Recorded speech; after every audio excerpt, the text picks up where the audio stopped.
Hi guys! Hopefully you are ready for yet another week of online learning. So here are your instructions for this week, the dates of April 20th through the 24th. And I'm here with Sir Kitty. He's going to help me go over these instructions. So hopefully you're noticing the pattern here is that everything that we're learning is evidence for evolution, or the theory that things change over time. So far we've looked at natural selection. We started that while we were at school. So organisms that are better adapted to the environment in which they live are the ones that are likely to survive and reproduce and pass on those beneficial traits. And over time, we should see an increase in those traits in the population. That's natural selection. That is evidence for evolution.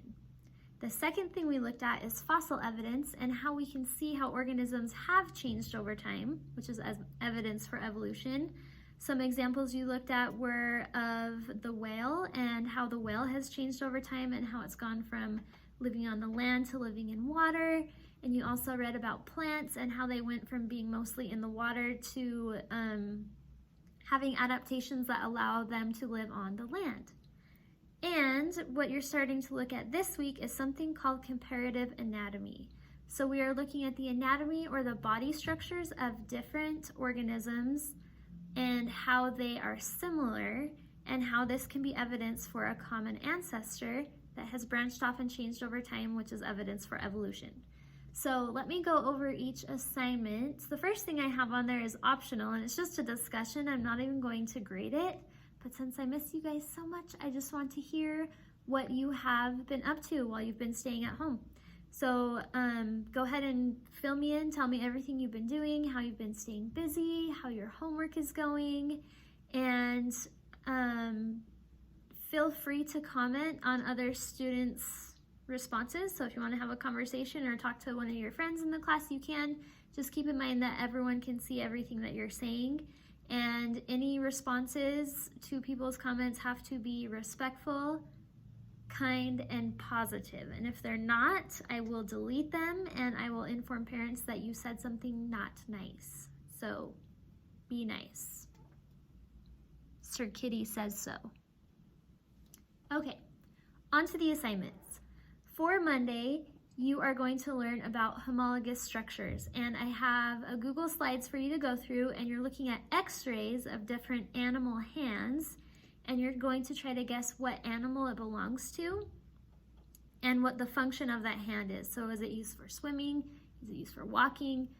Is it used for flying? And you can take notes in your journal or just on a separate piece of paper if you have one, and then it tells you the answers. And then the question you will come back and answer at the end is, how do homologous structures provide evidence for evolution? You might not even know what a homologous structure is yet, but by the end of this lesson you should, and so you should be able to answer that question. For Tuesday, this is an optional assignment. So this one digs a little bit deeper into homologous structures, and it compares it to something called an analogous structure. So it has an interactive thing for you to go through, and I'll just define it for you. It defines this on the first page, but a homologous structure is a trait inherited by two different organisms from a common ancestor. So they have that same trait because they are related. An analogous structure is a similarity due to convergent evolution, not common ancestry. So a butterfly has wings and a bird has wings, but are butterflies and birds closely related? You'll find out. So if you decide to do that one, again, it's optional. The question you'll come back and answer is, what is the difference between a homologous structure and an analogous structure? For Wednesday, you're going to learn about something called vestigial structures. These are another piece of evidence for evolution. So you're going to read through some things and watch a video. It's a Google slide, and on the very last slide, you'll select a vestigial structure that you want to research and click on the link and just read about it. And after you've done that, you'll come back and tell us what that vestigial structure used to be used for and put that in the comments. For Thursday, we have a reading day. This shouldn't take too long. You're just going to read a couple of pages out of your textbook again. The online version is also available if you don't have your textbook.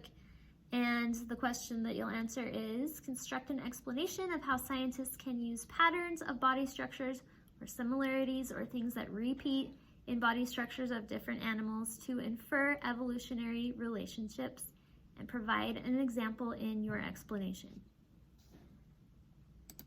The very last day. This is just a quick one. There's a video. It's about 3 minutes long for Friday, and it is about vestigial structures again. And the question that you'll answer is, why do humans have a third eyelid? So let me get up close here. I don't know if you can see, but there's this little pink thing right here. Not your tear duct, but over here. Wow, I look tired. That's like a remnant of a third eyelid. And so after you watch the video, you should be able to answer, why do you have this third eyelid? Is it weird that I was holding a cat skull through this whole video? I'm just lonely.